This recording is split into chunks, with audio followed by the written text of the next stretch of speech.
أعوذ بالله من الشيطان الرجيم بسم الله الرحمن الرحيم يا أيها النبي قل لأزواجك إن كنتن تردن الحياة الدنيا وزينتها فتعالين أمتعكن وأسرحكن سراحا جميلا وإن كنتن تردن الله ورسوله والدار الآخرة فإن الله أعد للمحسنات منكن أجرا عظيما. یہ سورہ احزاب ہم نے شروع کی ہے، 21ویں پارے کے آخری پاؤ سے شروع ہوتی ہے. یا ایھا النبی اتق اللہ ولا تطع الکافرین والمنافقین ان اللہ کان علیما حکیما. یہ اس کا پہلی آیت ہے. اس کے بعد پھر 21ویں پارہ جہاں پر پورا ہوتا ہے اس کا آخری رکوع یہ ہے، یا ایھا النبی قل لازواجک ان کنتن تردن الحیاۃ الدنیا. 21ویں پارے کے آخر کی 3 آیتیں اور 22ویں پارہ کی شروعات، اس میں آپ صلی اللہ تعالی علیہ وسلم کی بیویوں سے چند باتیں بیان کی گئی ہیں، تو وہ خاص طور پر عورتوں کے لیے ہیں، اس وجہ سے یہ آیتیں ہم پڑھیں گے. 21ویں پارے کی تو 3 ہی آیتیں ہیں، اصل 22واں پارہ ہے.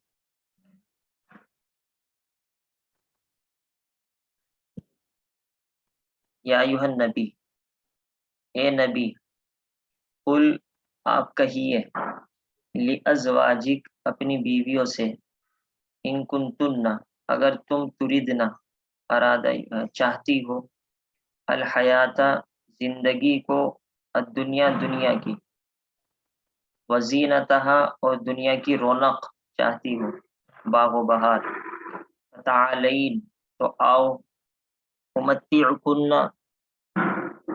میں تم کو فائدہ پہنچاؤں، واسرحکن اور چھوڑ دوں تم کو،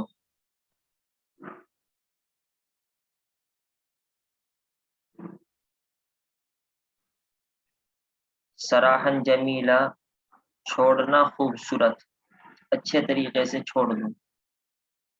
وَإِن كُنتُنَّ اور اگر ہو تم، تریدنا چاہتی ہو، اور اگر تم چاہتی ہو، اللہ کو، ورسولہ اس کے رسول کو، والدار الآخرۃ اور آخرت کے گھر کو، فإن اللہ تو اللہ تعالیٰ نے اعد تیار کر رکھا ہے، للمحسنات نیک عورتوں کے لیے، نیکی کرنے والوں کے لیے، منکن تم میں سے، اجرن عظیما بڑا ثواب.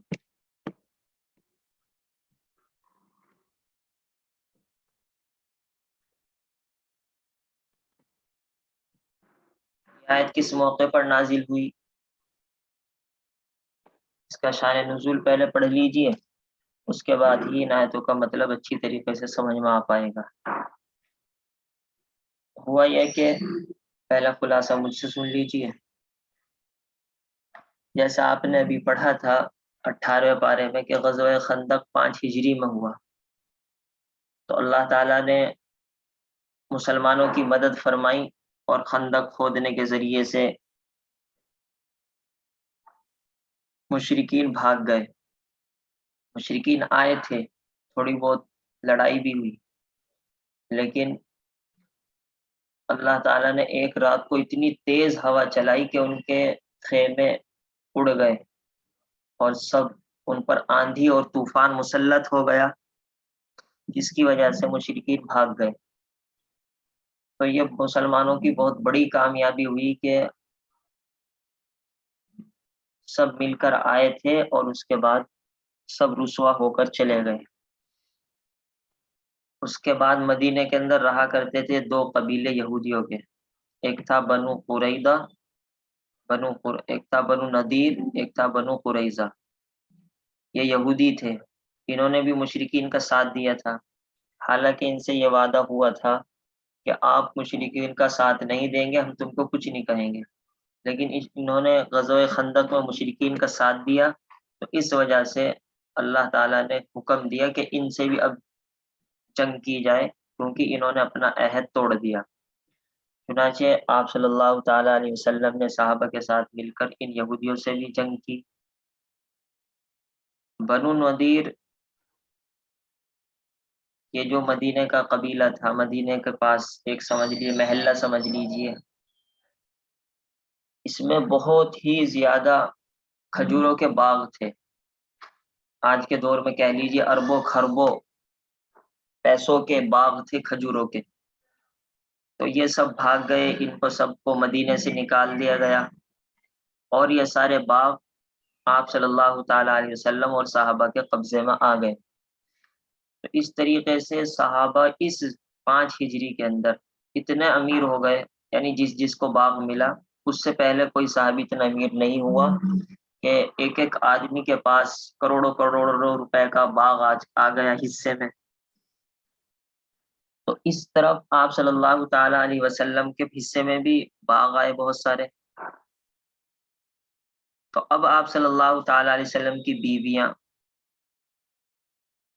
جو بیچاری اب تک اس طریقے سے زندگی گزارتی تھی کہ کبھی کھا لیا کبھی نہیں کھایا، اور کوئی چاہت پوری کر لیں تو بہت دور کی بات تھی، وہاں تو ضرورت ہی پوری نہیں ہوا کرتی تھی، چاہت تو دوسرے نمبر پر آتی ہے، وہاں تو کھانا ہی نہیں ملتا تھا صحیح طریقے سے۔ مشہور بات ہے، حضرت عائشہ رضی اللہ تعالیٰ عنہ فرماتی ہیں کہ 2 مہینے تک چولہا نہیں جلا کرتا تھا، یعنی بس یہی کھجور کھا لی، دودھ پی لیا، کوئی اس طرح کی چیزیں کھا لیا کرتے تھے، اور بس کھانا ہو جایا کرتا تھا۔ کھانا بنانے کی نوبت کہاں آتی جب کھانا تھا ہی نہیں اور کھانے کے پیسے ہی نہیں تھے۔ تو ظاہر سی بات ہے ایسے حالت میں اگر عورت زندگی گزار رہی ہو، آج کے دور میں تو سوال ہی پیدا نہیں ہو سکتا بیوی اس طریقے سے رہ لے، پہلے ہی دن لات مار دے گی۔ اور اب ان سب آپ صلی اللہ تعالی علیہ وسلم کی بیویوں نے میٹنگ کی۔ آپ کو معلوم ہے کہ آپ صلی اللہ علیہ وسلم کی پوری تو 11 بیویاں تھی، لیکن ایک وقت میں 9 رہی ہیں، 2 کا انتقال ہو چکا تھا آپ ہی کی زندگی میں، تو 9 ہوں گی بظاہر۔ تو انہوں نے میٹنگ کی اور یہ کہا کہ آپ صلی اللہ تعالیٰ علیہ وسلم سے بات کرتے ہیں اور یہ کہیں کہ اللہ تعالیٰ نے آپ کو بہت کچھ دے دیا ہے، اب تو ذرا ہمارا خرچہ بھی بڑھا دیجیے، ہم کو بھی کچھ اچھا کھانے کو مل جائے گا، اچھا پہننے کو مل جائے گا۔ اور ان کی یہ درخواست بالکل صحیح تھی، لیکن اللہ تعالیٰ کو یہ بات اچھی نہیں لگی۔ کیوں؟ اس لیے کہ تم عام بھی عورتیں نہیں ہو۔ ایک عام عورت یہ کہے ٹھیک ہے، سمجھ میں آتی ہے بات، ایک کو کھانا نہ مل رہا وہ کہے اپنے شوہر سے، بالکل صحیح بات ہے، اس کا حق بنتا ہے۔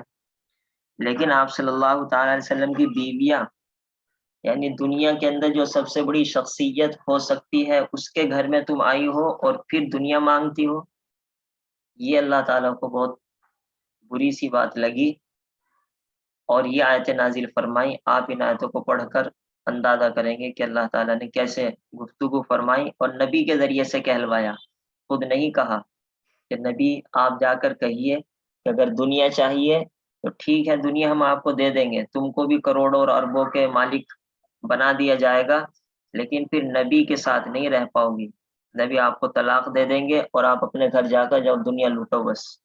یہ تو دنیا ملے گی یا نبی ملے گا، دونوں مل جائے ایسا نہیں ہوگا۔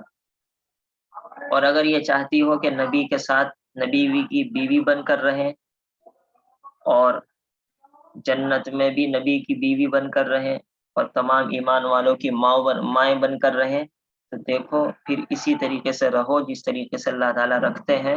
ہاں اگر اللہ تعالیٰ آپ کو خود بخود کوئی بات فراخی اور وسعت دے دے تو بات الگ ہے، لیکن تم اپنی طرف سے بالکل بھی مطالبہ درخواست نہ کرنا۔ یہ آیت نازل ہوئی، اب آپ پڑھ لیجئے۔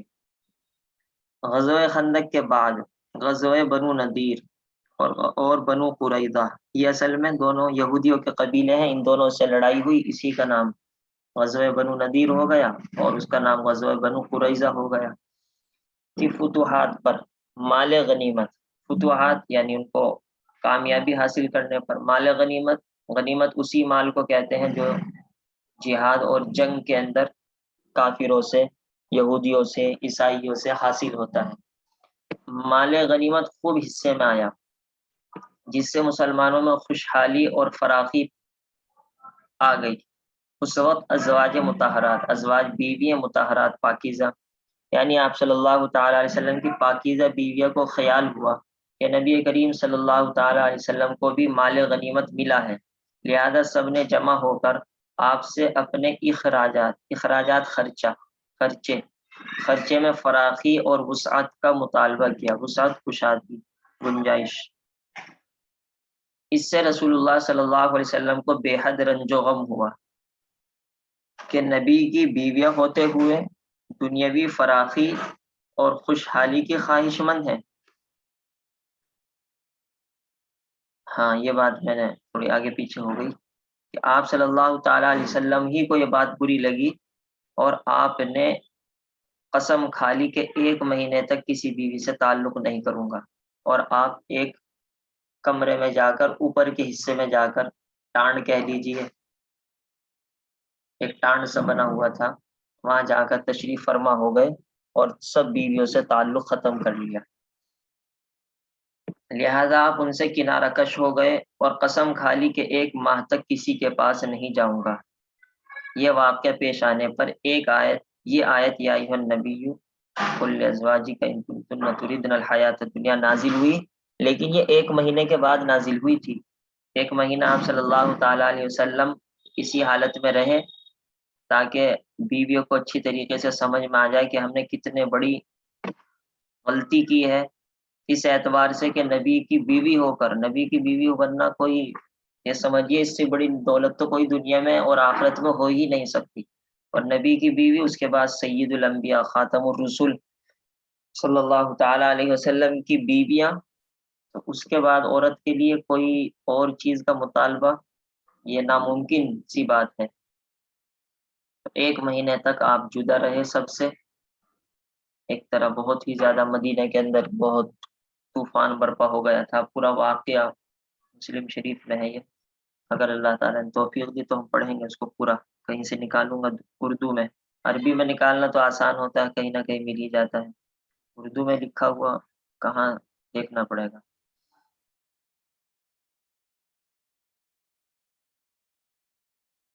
تو 1 مہینے کے بعد یہ آیتیں نازل ہوئی، آپ صلی اللہ تعالیٰ علیہ وسلم تشریف لائے اور یہ آیتیں سنائیں اپنی بیویوں کو۔ یہ آیتیں کیا ہیں؟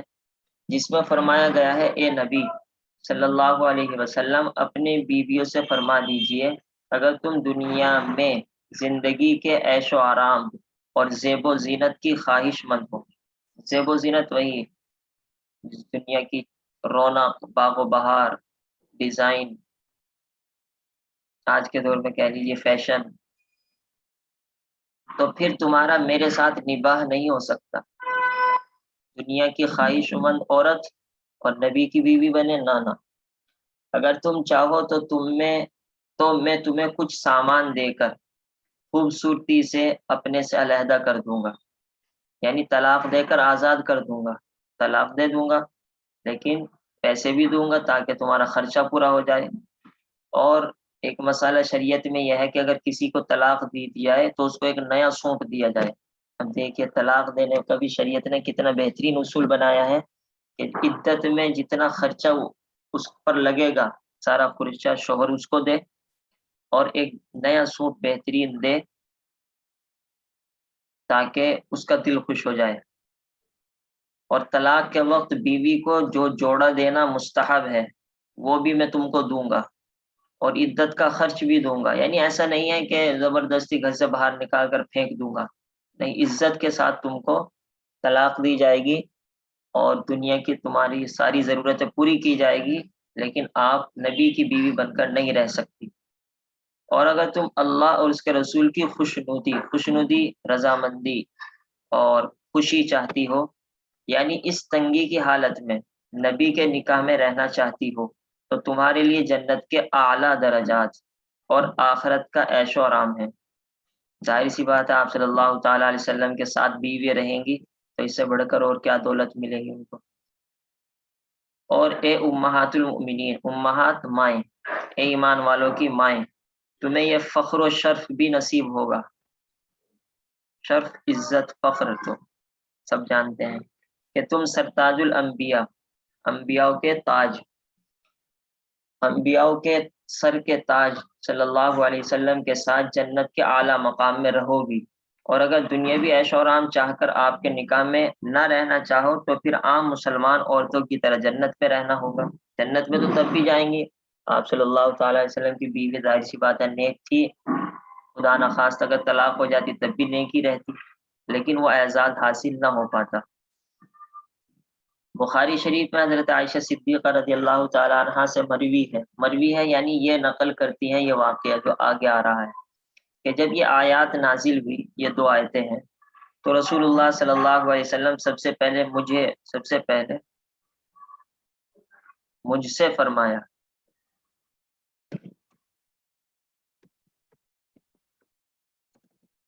کہ میں تمہیں ایک بات کہتا ہوں، اس کا جواب دینے میں تم جلدی مت کرنا، کیونکہ ایک تو حضرت عائشہ چھوٹی عمر کی تھی، تو اس وجہ سے ڈر تھا کہیں جوش میں آ کر یہ نہ کہہ دے کہ میں تو بس جا رہی ہوں. تو اس وجہ سے یہ فرمایا ذرا سوچ کر اپنے ابو سے اپنے والد صاحب سے بات کر کے جواب دینا.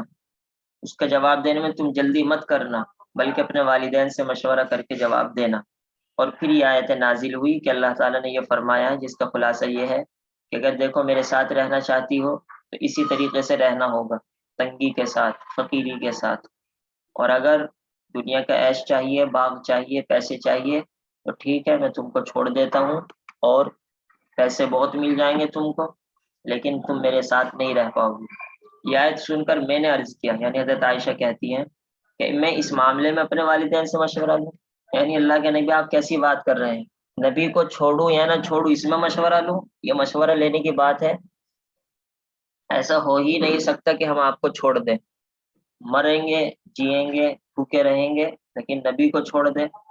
ظاہر سی بات ہے ایک عام سا انسان یہ نہیں کہہ سکتا میں نبی کو چھوڑ دوں. تو آپ صلی اللہ تعالی وسلم کی بیوی کیسے کہہ سکتی تھی؟ نہیں، میں تو اللہ اور اس کے رسول اور آخرت کو اختیار کرتی ہوں. تمام ازواج مطہرات نے یہی جواب دیا. یہاں پر یہ بھی آتا ہے حضرت عائشہ کہنے لگی کہ اللہ کے رسول جو میں نے جواب دیا نا وہ کسی اور کو نہ بتلانا. آپ صلی اللہ تعالی وسلم نہیں، میں تو بتلاؤں گا جو کوئی پوچھے گا، کیونکہ مجھے تو آسانی پیدا کرنے والا بنا کر بھیجا گیا ہے، یہ تھوڑی میں تنگی پیدا کروں گا. جس طریقے سے تم میرے نکاح میں رہنا چاہتی ہو اور بھی تو رہنا چاہتی ہے نا، تو اسی طریقے سے جب تم نے یہ جواب دیا ہے تو اسی طریقے سے دوسری بھی جواب دیں گی. کوئی پوچھے گا تو میں کہوں گا ہاں عائشہ نے یہ جواب دیا ہے، یا خود ہی جواب دے دوں گا، اس میں مجھے تردد ہے. یعنی ہم آپ کے نکاح میں تنگی اور پریشانی کی حالت میں رہنا پسند کرتے ہیں. آپ سے علیحدہ ہو کر عیش و آرام ہمیں نہیں چاہیے، آپ سے الگ ہونا ہمیں کسی بھی طرح گوارا نہیں ہے. اس سے یہ معلوم ہوتا ہے کہ شوہر کو ایسے معاملے میں بھی بیوی کے ساتھ نرمی کے ساتھ پیش آنا چاہیے. دیکھیے طلاق تک کی نوبت آ رہی ہے، لیکن دیکھیے شوہر کس طریقے سے بات کر رہا ہے. اور آج کے دور میں تو اگر طلاق کی نوبت آتی ہے ایسے لڑائی جھگڑے ہوتے ہیں کہ پوری دنیا سنتی ہے. اور دوسری بات یہ معلوم ہوئی کہ خود شوہر یہ بات کہے کہ اپنی بیوی سے کہ اپنے ماں باپ سے مشورہ کرنا. اب تو شوہر بیوی سے غلط فائدہ اٹھاتا ہے، اس کو پھنسا دیتا ہے، کہیں اس کو زیور لے لیتا ہے، کہیں اس کو کسی اور طریقے سے پھنسا لیتا ہے، فرشتوں کو بھی پتہ ہونے نہیں دیتا، ماں باپ کو تو کیا پتہ ہونے دے گا. تو یہ سب اسلامی طریقے کے خلاف ہے. اور اسی طریقے سے بیوی کو یہ نصیحت ملتی ہے کہ اگر کوئی ایسا اہم مسئلہ آ جائے تو خود فیصلہ نہ کرے بلکہ اپنے ماں باپ سے مشورہ لینے کے بعد فیصلہ کرے. اور اگر خدا نخواستہ ماں باپ نہ ہو تو اپنے بھائیوں سے، بہنوں سے، جو اس کے بالکل حقیقی رشتہ دار اور اس کے خیر خواہ ہیں، تب جا کر فیصلہ کرے. کیونکہ عورت جلد باز ہوتی ہے اور عورت کے اندر ظاہر سی بات ہے اتنی عقل نہیں ہوتی جتنی مردوں میں ہوتی ہے عام طور پر، اور وہ اتنا بات کو نہیں سمجھ پاتی جتنا کہ ایک مرد سمجھتا ہے. خاص طور سے آگے چل کر کیا ہوگا یہ عام طور پر عورتوں کے اندر نہیں پایا جاتا. تو اس وجہ سے ایسے اہم فیصلے کے اندر کبھی بھی اپنی رائے کو اختیار نہ کریں.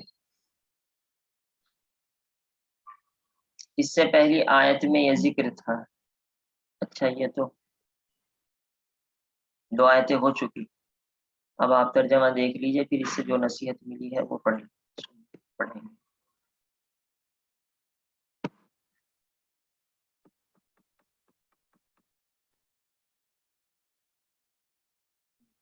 ترجمہ: اے نبی آپ اپنی بیویوں سے فرما دیجئے. بیویاں پہلے بھی بتلایا تھا، پرانی اردو ہے.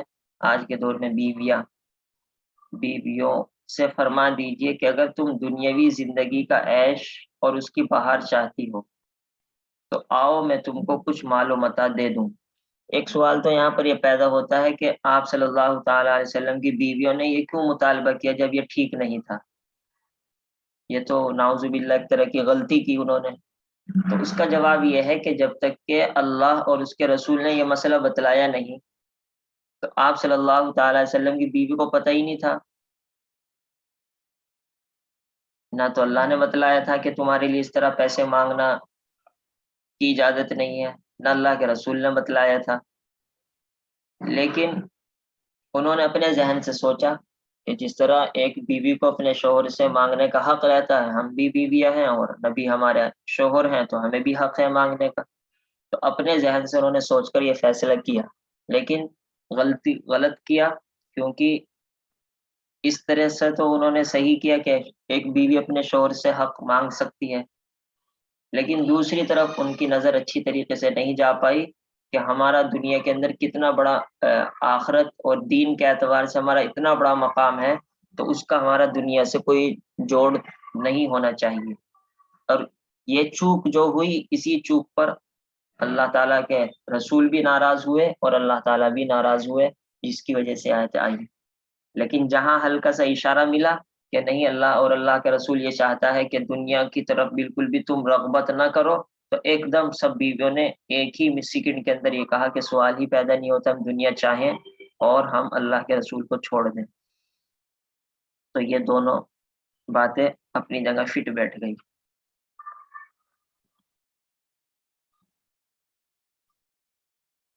ایک نصیحت اس سے یہ ملتی ہے کہ یہ تو ٹھیک ہے کہ آپ صلی اللہ تعالی علیہ وسلم کی بیویاں ہیں، ان کا مقام بلند ہے، تو ان سے بڑی بات کہی گئی ہے.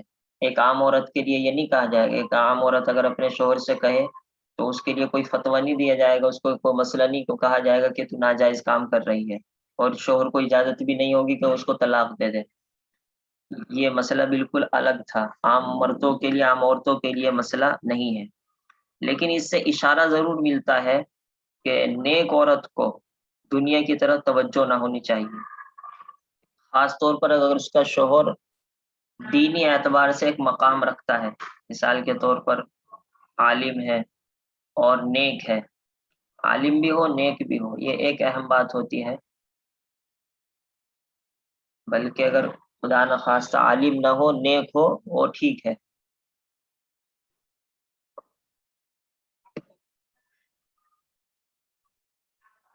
تو کیا کہہ رہا تھا میں،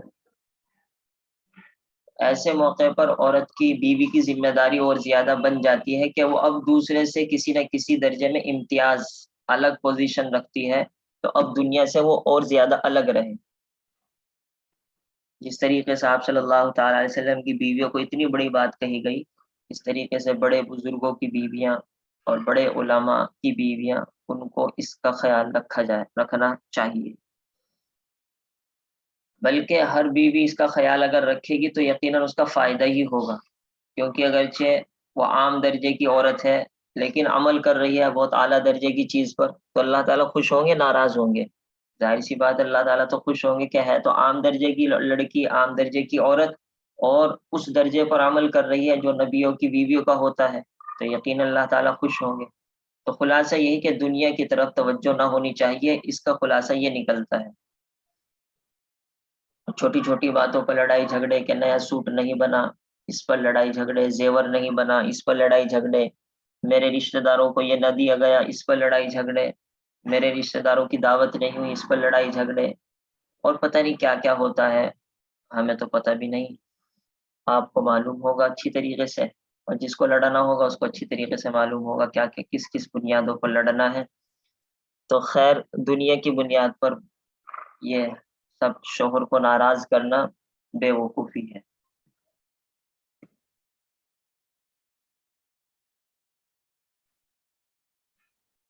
اے نبی آپ اپنی بیویوں سے فرما دیجئے کہ اگر تم دنیاوی زندگی کا عیش اور اس کی بہار چاہتی ہو تو آؤ میں تم کو کچھ مال و متاع دے دوں گا، یعنی دے دوں گا جو تم کہہ رہی ہو، پیسے دے دوں گا تم کو، اور تم کو خوبی کے ساتھ رخصت کر دوں گا، لیکن پھر چھوڑ بھی دوں گا، پھر تم میرے ساتھ نہیں رہ پاؤ گی۔ اس آیت سے بہت اہم بات بار بار یہی جو میں کہہ رہا ہوں کہ نبی اور دنیا الگ الگ چیزیں ہیں۔ ایک تو یہ ہے کہ دنیا کی ہرس، دنیا کی محبت، یہ نبی اللہ اور نبی اور دنیا کی چاہت، دنیا کی ہرس میں ٹکراؤ ہے۔ اور ایک یہ ہے کہ خود بخود اللہ تعالیٰ دنیا دے دے اور دل کے اندر چاہت نہ ہو، اس کے اندر ٹکراؤ نہیں ہے۔ کیونکہ نبی حضرت داؤد بادشاہ تھے اور اتنے امیر تھے، شاید ہی کوئی امیر ہو، یعنی عام دوسرے نبیوں میں۔ اسی طریقے سے بہت سارے صحابہ اتنے امیر ہوئے کہ آج کے اعتبار سے اربوں پتی تھے، لیکن پھر بھی وہ اعلیٰ درجے کے جنتی ہوئے، کیونکہ ان کے دل کے اندر دنیا کی خواہش اور تمنا نہیں تھی، بس اللہ نے دے دیا ان کو۔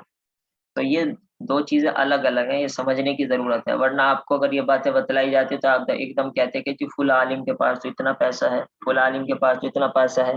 ایک تو یہ بات رکھے ہم تو صاف صاف کہتے ہیں کوئی عالم وغیرہ کہاں کہہ سکتے ہیں کہ بھائی وہ پورے 100% صحیح ہے، ان کا مسئلہ اللہ تعالیٰ کا مسئلہ ہے۔ لیکن اگر کوئی نیک بزرگ بھی ہو اور اس کے پاس خوب پیسے ہو تو یہی کہا جائے گا کہ اس کو چاہت اور طلب نہیں ہے، لیکن اللہ تعالیٰ نے اس کو دے دیا، جیسا کہ صحابہ کو اور نبیوں کو دیا کہ ان کو طلب نہیں تھی لیکن اللہ تعالیٰ نے دے دیا، تو اس کے اندر کوئی رکاوٹ نہیں ہے، کیونکہ وہ تو اللہ تعالیٰ دے رہے ہیں، یہ چاہ نہیں رہا ہے۔ اور اگر تم اللہ کو چاہتی ہو اور اس کے رسول کو چاہتی ہو اور عالم آخرت کو چاہتی ہو، اس کا مطلب ہے تین بنیادیں ہیں، نمبر ایک اللہ، نمبر دو رسول، نمبر تین آخرت۔ یہ ہے اصل عورت اور مرد کی چاہتیں، کہ یہ تین چاہتیں ہونی چاہیے، اللہ خوش ہو جائے، رسول کے طریقوں پر عمل ہو جائے، اور آخرت میں ہمیں اعزاز، ثواب، جنت مل جائے۔ تو تم میں نیک کرداروں کے لیے اللہ نے اجر عظیم مہیا کر رکھا ہے، اجر عظیم، بڑا اجر مہیا تیار کر رکھا ہے نیکوں کے لیے۔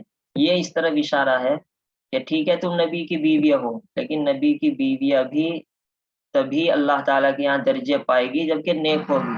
مان لیجئے خدا نخواستہ جیسا کہ حضرت نوح علیہ السلام کی بیوی کافر تھی تو اسے کچھ نہیں ملے گا۔ حضرت نوح اتنے بڑے نبی تھے لیکن ان کی بیوی کافر ہے تو کچھ نہیں ملے گا اسے آخرت میں۔ اسی طریقے سے حضرت لوط کی بیوی کافر تھی تو اسے کچھ نہیں ملے گا آخرت، مگرچہ نبی کی بیوی تھی۔ تو اس سے معلوم ہوا صرف یہ کہنا کہ ہمارے والد صاحب تو عالم ہیں اور ہم تو کسی مفتی کی اور کسی عالم کی بیوی ہیں، یا ہمارا خاندان تو بڑا ہے، نیکوں کا خاندان ہے، بزرگوں کا خاندان ہے، اس سے کچھ نہیں ہوتا۔ نیک ہو، نبی کی، آپ صلی اللہ علیہ وسلم کی بیویوں کو بھی نیک کہا جا رہا، تم میں سے نیک کرداروں کے لیے اللہ نے اجر عظیم کر رکھا، یہ نہیں کہا تم میں سے ہر ایک کے لیے، کوئی کیسی بھی ہو۔ حالانکہ آپ صلی اللہ علیہ وسلم کی ساری بیویاں تو اعلیٰ درجے کی نیک تھی، وہاں کو تو کوئی سوال ہی پیدا نہیں ہوتا، لیکن مجھے اور آپ کو سمجھانے کے لیے ہے۔ تم میں سے نیک کرداروں کے لیے اللہ نے اجر عظیم مہیا کر رکھا ہے۔ تو یہ بہت اہم آیتیں ہیں، خاص طور پر عورتوں کے لیے جن کی شادی ہو چکی ہے۔ اللہ تعالی ہمارے دلوں کے اندر یہ اتار دے اور آئندہ لوگوں کو پہنچانے کی توفیق عطا فرمائے۔ سبحان اللہ بحمدہ، سبحانک اللہم وبحمدک، نشہد ان لا الہ الا انت، نستغفرک ونتوب الیک۔ سبحان ربک رب العزۃ عما یصفون وسلام علی المرسلین والحمد للہ رب العالمین۔ صلی اللہ تعالی علیہ وآلہ